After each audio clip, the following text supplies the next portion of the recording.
Kalian tahu nggak? Faktanya orang Chinese itu cuma dagang doang, toko kelontongan dari dulu. Tapi kenapa sih gitu ya? Itu bisa punya aset bahkan yang miliaran, bahkan ada yang sampai ratusan miliar. Gimana cara ngatur duitnya? Gimana cara mereka muterinnya? Gimana cara mereka ngajarin anak-anaknya? Nah, ini di sini gue mau bahas sedikit. Gitu, gue mau spill gimana caranya buat kalian para seller-seller e-commerce buat ngatur uang biar toko lu umurnya panjang kayak toko-toko Chinese, gitu ya. Gue ngomong gini ya mungkin gue dapat juga sih diajarin dari leluhur gue. Meskipun sialnya adalah kalau lu lihat cerita kan ada yang banyak Chinese yang punya aset turun-temurun. Gue kebalikannya guys. Gue termasuk Citato dulu, gitu kan. Gue termasuk Citato. Kalau lihat dari silsilah gue gitu ya, dulu silsilah gue sempat bangga banget karena ternyata leluhur gue kayak 7 turunan.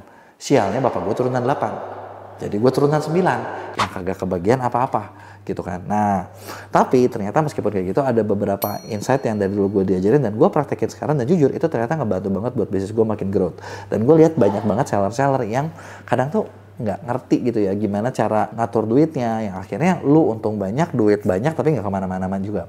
Nah, tapi sebelum buat gue mulai, buat kalian yang baru nonton, jangan lupa buat klik tombol subscribe-nya dan aktifin lonceng notifikasinya ya.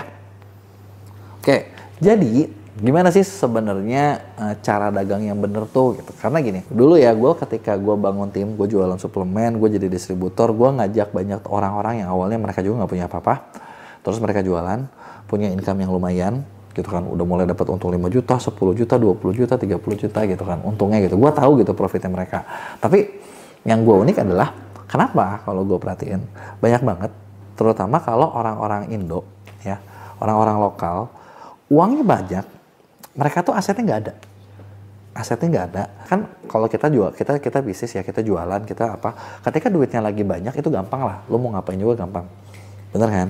Tapi yang susah itu adalah gini, lo perlu sadar, di bisnis apapun, semua bisnis, nggak ada yang namanya untung tuh naik terus. Bener nggak? Itu cuman, itu cuman dalam impian, gitu kan. Tapi yang ada tuh pasti naik turun, kayak grafik, bener nggak? Ada waktunya lo untung banyak, ada waktunya lo untung dikit. Ada waktunya lo untung banyak banget, ada waktunya lo dikit banget. Karena gue dulu termasuk orang yang belajar, gue belajar dan mengatur keuangan gue dengan sangat ketat, gitu kan. Iya, ibaratnya gue sih ngerasa kayak dari tahun ke tahun, hidup gue makin lama makin growth. Tapi gue lihat banyak teman-teman gue yang kebalikannya nggak gitu loh. Gitu. Ada yang bisa gitu, tapi banyak yang bisa nggak. Nah, kenapa gitu ya? Nah, ternyata gini, ada satu prinsip yang kalau gue lihat itu kayaknya mungkin banyak orang Indo suka pakai. Jadi gini, misalnya lu bayangin ya, lu punya toko lu bulan ini punya omset 100 juta. Ya kan? Untung lu berapa nih? Untung lu misalnya katakanlah 10 juta. Lumayan dong, bener nggak? Nah, apa yang biasanya dilakuin? Yang biasanya dilakuin adalah dengan untung 10 juta, itu ownernya pertama kali, itu bukan re-inject atau reinvest, tapi langsung dong, gue mau apa nih? Oh, gue mau cari handphone terbaru, gue mau beli baju baru, gue mau makan enak. Yang biasanya makannya di warteg, tau-tau makannya di kafe terus tiap hari, gitu kan. Bener nggak? Nah, itu yang gue lihat gitu ya. Nah, yang jadi masalah apa? Kalian perlu sadar, ketika kita jualan, apalagi jualan di e-commerce tuh, kalau menurut gue ya, kalau lu nggak bisa ngatur uang ketat nih, aduh, susah deh. Karena kenapa? Gini deh, gue nggak tahu kalian dapat barang kayak gimana, tapi dari pengalaman gue dulu ketika jadi distributor suplemen, gue tuh harus beli barang cash. Kebayang ya? Jadi gue mau stok barang 100 juta, ya gue keluarin 100 juta. Gitu kan. Nah, ada juga sih bisnis-bisnis yang kayak, lu kalau udah dipercaya, 100 juta bayarnya 2 bulan kemudian. Tapi kalau di kasus yang gue, waktu produk yang gue pegang, itu nggak bisa. Jadi cash. Semuanya cash keras kan. Jadi kayak gini, gue dapat barang 100 juta, gue jual, emang gue dapat untung. Nah, tapi yang perlu sadar adalah jualan di Shopee, Tokopedia, TikTok, itu ketika kita udah jual hari ini, uangnya cairnya kapan guys? Nah, kan berapa hari setelah dikirim dan berapa hari setelah diklik. Belum lagi nanti konsumen suka ada yang retur. Yang artinya uang kita itu ketahan seminggu, 2 minggu ke depan. Yang artinya gini, omset lu 100 juta, lu perlu punya modal cash kerasnya muter 200 juta. Kenapa gue bilang gitu? Ya kan, kalau cash keras ya, 100. Ya, ketika omset 1 miliar, bisa nggak dana talang lu 100 juta? Nggak cukup, karena barang yang diputarannya juga pasti kencang. Ketika omset lu 3 miliar, nah itu bakal terus muter kan.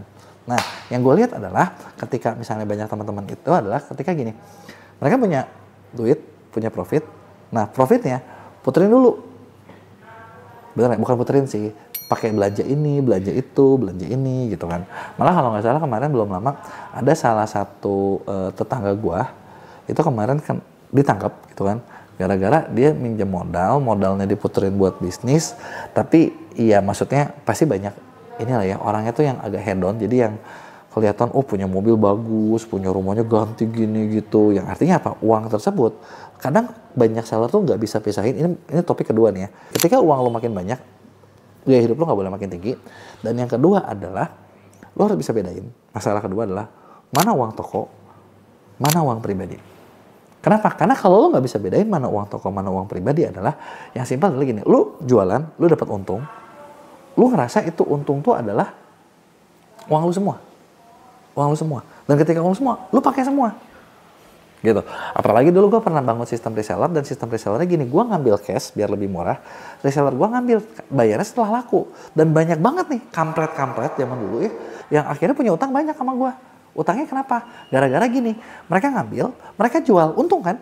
Nah, si bedebah ini berpikir, oh gue udah jual nih, di dompet gue ada 500 ribu, di dompet gue ada 1 juta, itu uang dia. Dia pakai dah jalan-jalan, dia pakai dah makan-makan, dia pakai dah beli ini, beli itu. Yang ujung-ujungnya adalah, padahal untungnya kan gak segitu kan. Nah itulah lo harus bisa bedain.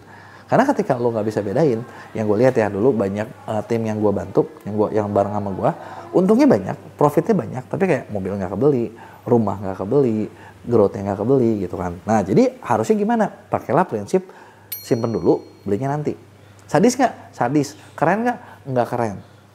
Tapi satu hal yang gue belajar waktu itu ada salah satu senior gue pernah bilang gini, hidup itu lu cuma bisa milih antara lu mau gaya atau kaya. Nah yang jadi masalah adalah hidup kita nggak cukup panjang untuk menikmati keduanya. Jadinya kalau misalnya lu mau terlihat gaya, ya lu kelihatan gaya sih, tapi duit lu ada nggak? Kagak ada, karena ya lu nggak bisa ngatur uang lu gitu kan. Nah, tapi kalau misalnya lu bisa ngatur uang lu, nah disitulah baru, apalagi kalau lu jualan. Ingat jualan, omset bakal makin muter. Nah, terus apa yang harus dilakuin gitu ya? Nah, kalau dari dulu pengalaman gue, yang gue ngalamin adalah gue jualan, punya omset 200 juta. Gue punya untung 20-30 juta. Nah, yang gue lakuin adalah dari 20-30 juta itu, gue bakal alokasiin 80% itu balik ke bisnis itu sendiri. Jadi kayak untung gue berapa masukin, untung gue berapa masukin, untung gue berapa masukin, untung gue berapa masukin. Buat gue sendiri ya gue cuma pakai sesedikit mungkin. Gitu ya udah, pokoknya yang penting gue cukup. Gitu kan. Lu hitung dulu deh gitu kan. Nah, ini kadang sesimpel kayak mulai lu sehari keluar berapa duit sih gitu kan. Ini kan sebenarnya masalah finansial kecil yang kadang orang itu nggak pernah lakuin. Sekarang tuh banyak banget aplikasi. Kalau zaman dulu gue pernah belajarnya nyoba ngitung. Lo tau gak, jadi kayak oke, hari ini beli bensin 5.000, gue tulis 5.000. Besok gue beli makan 20.000, gue hitung 20.000. Total dah tuh semua tuh. Nah udah total, ketemu angkanya berapa, berarti itu adalah biaya hidup gue. Nah biaya hidup gue ini gue gak boleh diganggu, untung gue harus lebih gede, gue kebayar ke sini. Tapi kalaupun untung gue lebih banyak gak boleh ini. Nah dikumpulin terus sampai mana?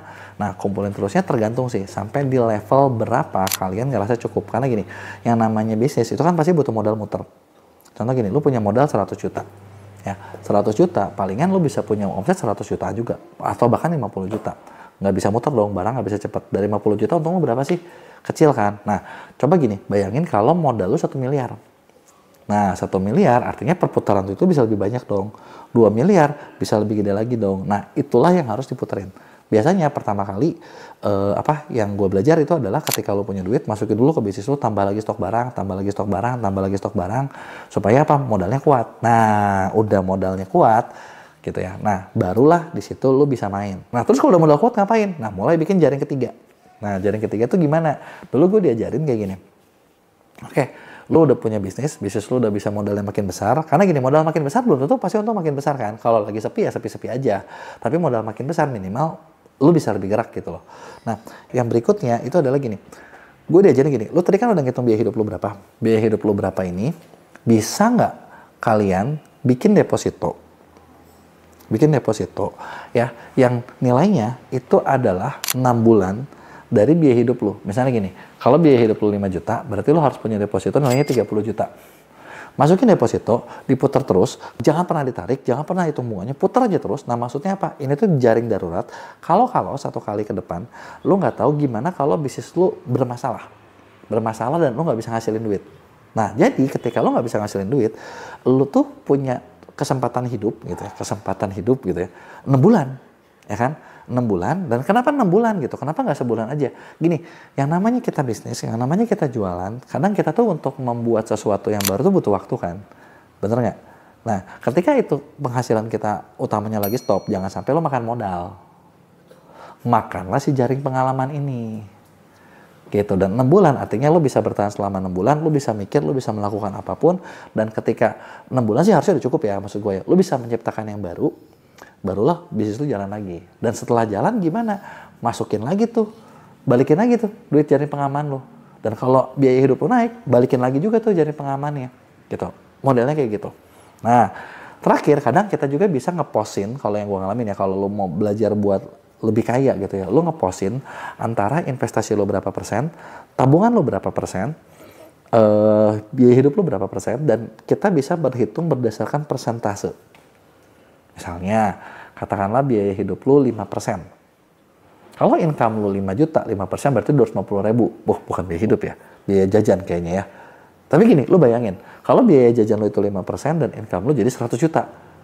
Oh, jadi 5 juta dong. Income lu 1 miliar, jadi 50 juta dong. Jadi makin banyak dong, bener nggak? Nah, mainan presentasi kayak gitu juga bisa. Gitu. Itu adalah beberapa hal yang gue diajarin. Gitu, dan yang gue lakuin. Nah, gue pengen tahu nih, kalau kalian selama ini ngatur duit toko kayak gimana? Siapa yang belum punya rekening toko, coba kasih tahu gue. Siapa yang sekarang masih kurang mulu, bener nggak? Siapa yang untungnya nggak tahu? Nah, coba deh, lu benahin ini. Gue yakin sekarang gini deh, daripada kadang kita fokus kayak, aduh kenapa ya penjualan gue gini? Kadang gini, lu untungnya dikit, tapi kalau lu bisa manage, gede juga kok lama-lama, membesar juga kok. Tapi kalau lu nggak bisa manage, hancur juga, karena bisnis lu nggak kemana-mana. Gitu kan? Kasih tahu gue pengalaman kalian di komen, jangan lupa buat like dan share.